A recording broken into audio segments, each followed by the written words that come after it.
$0. That is what the United States paid to build the bridge Donald Trump just claimed victory over. 6.4 billion Canadian dollars, every single cent, came from Canada. And 3 days ago, Trump announced he had cut, in his own words, a much better deal, one that hands the country that paid $0 a full 50% of the profits for the next 15 years. If you only remember one number from this video, remember that 1, 0, and 50, because that gap is the entire story. Here is why that gap matters so much right now. A brand new bridge connecting Detroit and Windsor is set to open in 2 weeks, on July 27th, and the fight over who profits from it just became the clearest financial snapshot we have seen yet of how this entire trade relationship actually works. Canada financed it, Canada built it, and Canada just agreed to split the profits anyway, under pressure from a president who threatened to block the bridge from opening at all unless he got a piece of something he never paid for. Let's open the actual ledger, because the numbers here are not complicated. They are simply damning once you line them up side by side. Column 1, what Canada put in, 6.4 billion Canadian dollars in construction costs, borne entirely by the Canadian government, with contributions from Michigan and the United States totaling exactly $0. Construction began back in 2018, spanning nearly a decade of Canadian taxpayer investment in 1.5 miles of steel and concrete connecting two countries.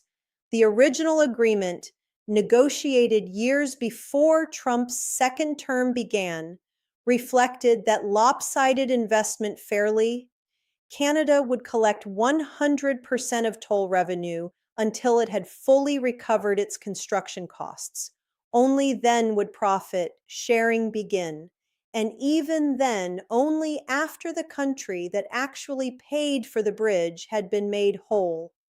Column 2, what Canada is now walking away with. Under the New Deal announced this weekend, Canada surrenders 50% of net toll profits for the first 15 years of the bridge's operation, funneling that money into what officials are calling a Regional Economic Development Fund. Under the original arrangement, full cost recovery could have taken more than 50 years, given realistic traffic and toll projections, meaning Canada may now never fully recoup its $6.4 billion investment before the new profit-sharing arrangement permanently changes the equation. Sit with that contrast for a moment, because it is genuinely staggering once you say it out loud. The party that invested everything is now sharing profits from day one with the party that invested nothing, and the timeline for Canada ever fully recovering its own construction costs just got measurably longer as a direct result. Why did this happen? Here is the answer before we go any further. Trump personally threatened to block the bridge from opening at all earlier this year, posting publicly that he would not allow it to open until the United States was, in his words, fully compensated for everything given to Canada, and until Canada treated the United States with what he called the fairness and respect it deserves. That threat, aimed at a bridge Canada had already spent nearly a decade and billions of dollars building, is what forced this renegotiation into existence. Read Trump's original complaint carefully, because it reveals something important about how this specific dispute actually started. His stated grievance was not really about the bridge itself. It was tangled up with completely unrelated frustrations. Canada's alcohol boycott we covered in an earlier episode, and Canada's trade negotiations with China. In other words, a nearly completed, fully Canadian financed piece of critical infrastructure connecting two of North America's busiest manufacturing corridors became a hostage in disputes that had nothing to do with who built it or who paid for it. Trace the actual timeline of this specific threat because the sequence matters for understanding how seriously to take it. Back in February, Trump publicly floated the idea that he might not allow the bridge to open at all, explicitly tying that threat to Canada's refusal to stock certain American alcohol brands, the exact provincial boycott we broke down in episode 4, and separately to Canada's trade negotiations with China, the same China EV deal we examined in our Hot Mic episode. The bridge itself, a project with no direct connection to either grievance, became the leverage point specifically because it was one of the few pieces of major infrastructure sitting close enough to completion that blocking its opening carried real, immediate consequences that both governments and both border communities would feel almost instantly. That is worth sitting with because it establishes the actual mechanism at work here, one we have now seen repeated across nearly every episode of the series.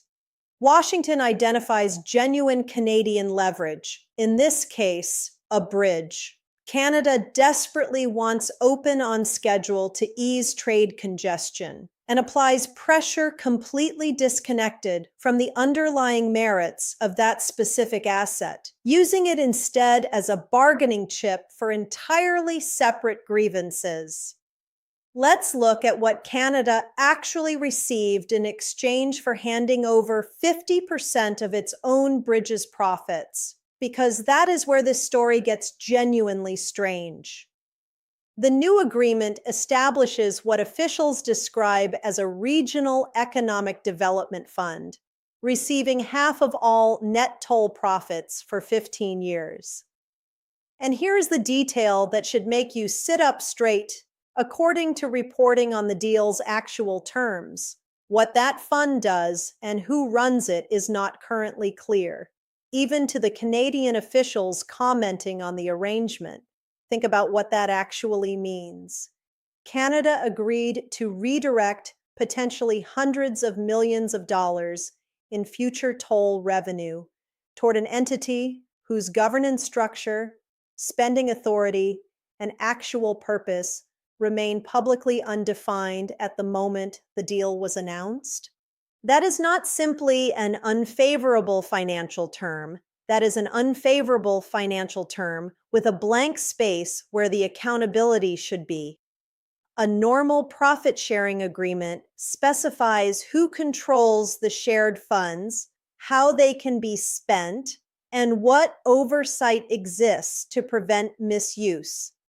This agreement, as described by the people closest to it, does not yet specify any of that, which means the 50% of profits Canada just agreed to surrender is flowing toward a structure that could be defined however the party controlling it eventually decides.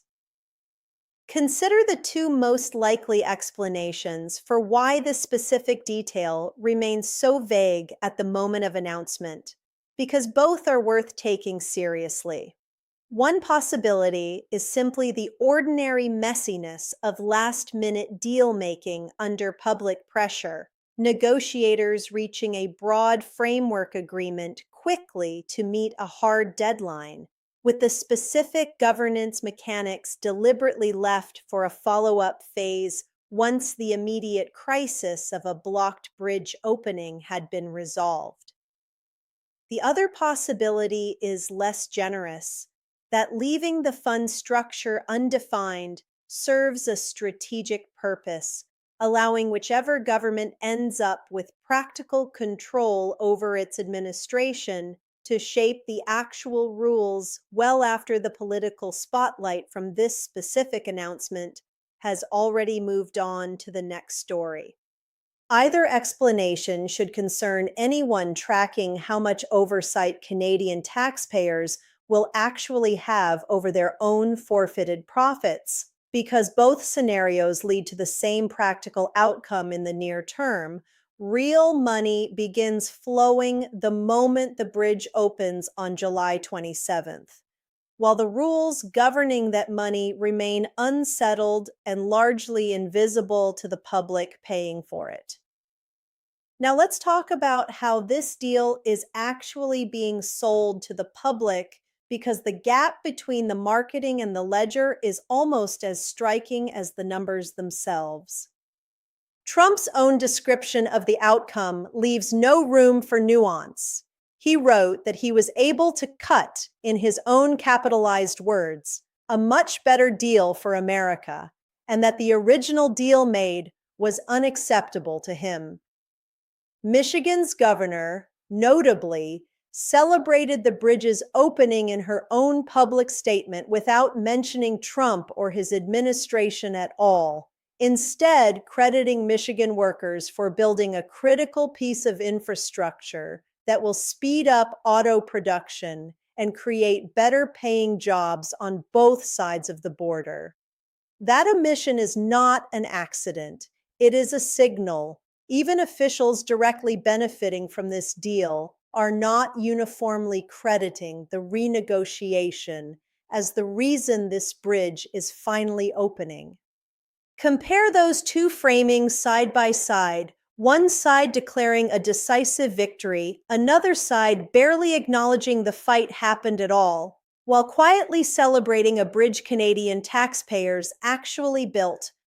That gap between declared victory and muted local reaction is exactly the kind of detail that gets lost when a story gets reduced to a single triumphant social media post. Here is what makes this specific dispute matter more than a simple toll revenue disagreement. Because the Gordie Howe Bridge is not some minor regional project, it is projected to become one of the most important commercial corridors on the entire continent. The bridge is expected to ease pressure on the nearby Ambassador Bridge, which alone carried $126 billion in commercial truck trade in a single recent year. And university research projects, the new crossing will save trucking companies over $2 billion across just its first 30 years of operation through reduced crossing times alone. Put that trade volume in perspective against everything else we have covered across this series so far. The entire forced labor tariff dispute we spent 2 episodes examining involves a proposed 10% tariff layered onto a relatively narrow slice of Canadian exports. The alcohol boycott, dramatic as its 78% export collapse sounds, involves a fraction of the total dollar value moving across a single major bridge corridor in the Detroit-Windsor region alone. This bridge sits at the center of one of the busiest and most economically vital manufacturing relationships in the world, where automotive parts alone can cross the border 5 or 6 times during a single vehicle's assembly, exactly the fragile, time-sensitive supply chain we discussed when this series first began. That scale is exactly why this fight was never really about toll booths. It was about who gets to claim credit for and profit from one of the most economically significant pieces of trade infrastructure either country has built in decades. A bridge Canada financed entirely, built specifically to strengthen the exact cross-border manufacturing relationship this entire trade war keeps threatening to unravel, that itself required Trump's public pressure and a 50% profit concession before it was finally allowed to open on schedule. Michigan's own governor understood this economic stake clearly in her public statement, emphasizing that thousands of Michigan workers physically built this bridge alongside their Canadian counterparts. framing it explicitly as a project that speeds up auto production and eases traffic for communities on both sides of the border.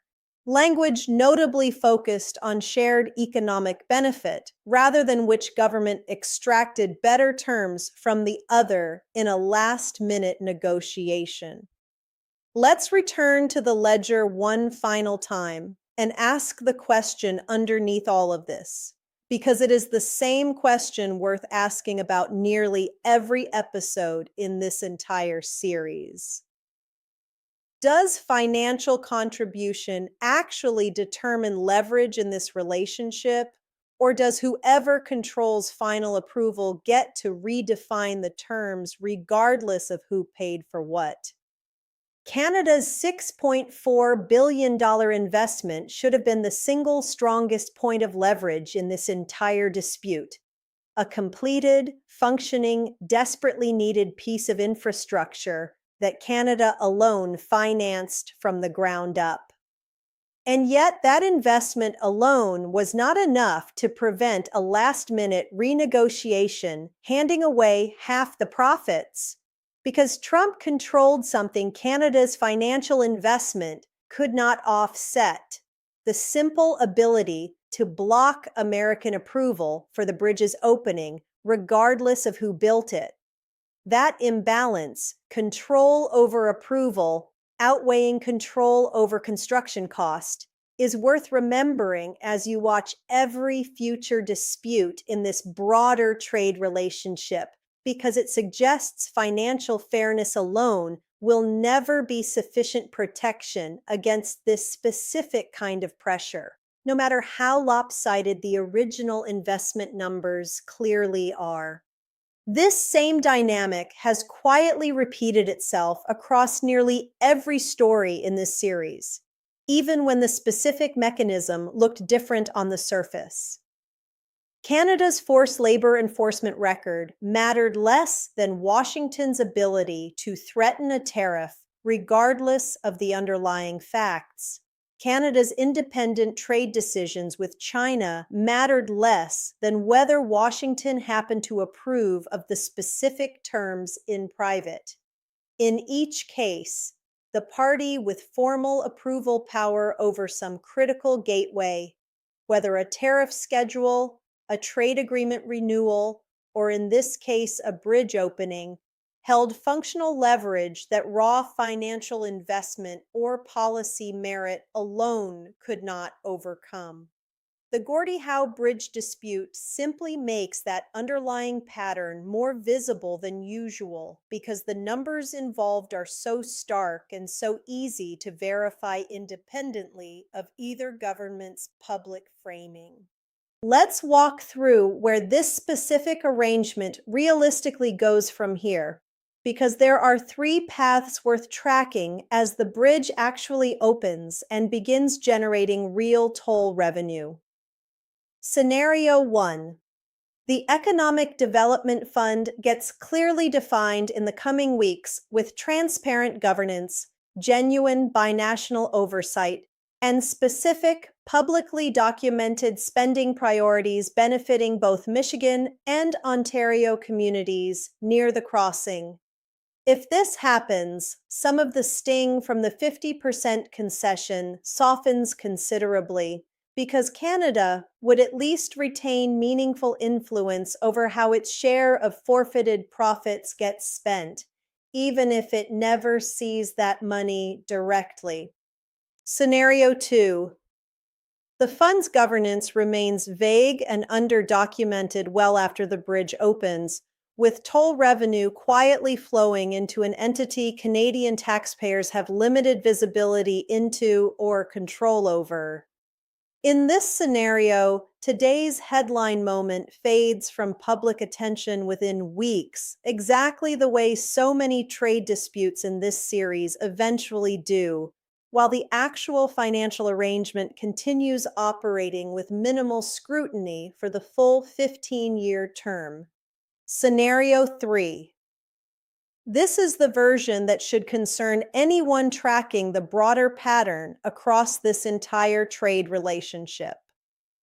This specific structure, extracting profit concessions from Canadian-financed infrastructure through the threat of blocked approval rather than genuine negotiation over shared costs, becomes a template applied to other joint infrastructure projects going forward, meaning any future binational project Canada finances could face the same last-minute leverage play regardless of who actually built it. Here is the honest question worth sitting with as this bridge finally opens on July 27th.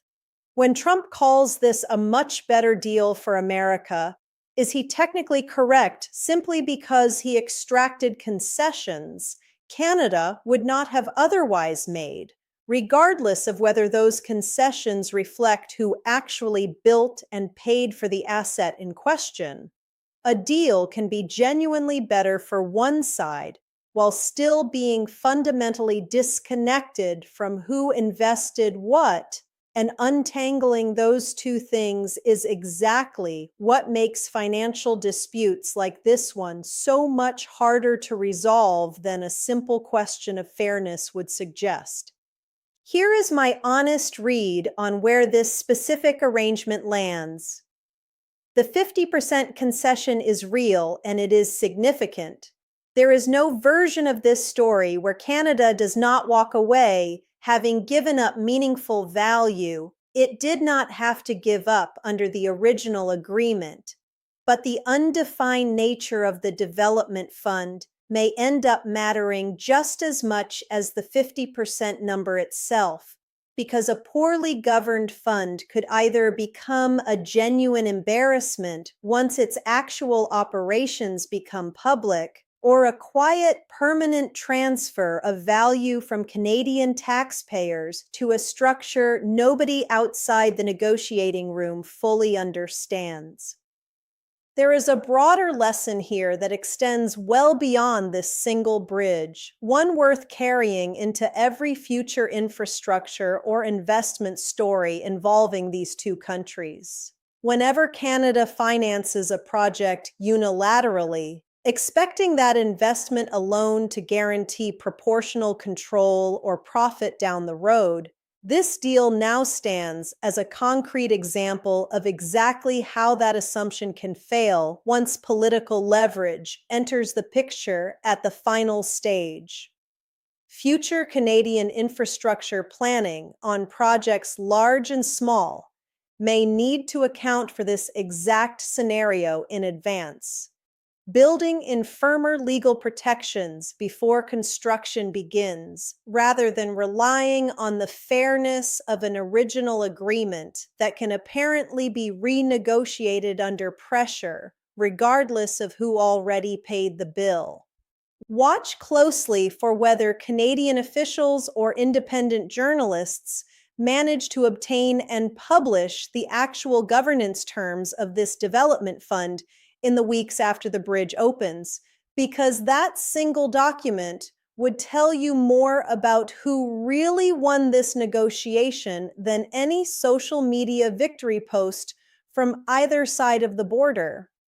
And watch the opening day numbers themselves, because early traffic and toll revenue will start the clock on exactly how much money is actually at stake in this 50% split, turning an abstract percentage into real dollars moving in a specific direction every single day. Tell me in the comments below, does control over final approval simply outweigh who actually paid for something, no matter how lopsided the original investment was? And if you want to know what that development fund actually turns out to be once the details finally surface, make sure you are subscribed, because that is the detail that will determine whether this deal ages as a fair compromise or a quiet financial giveaway.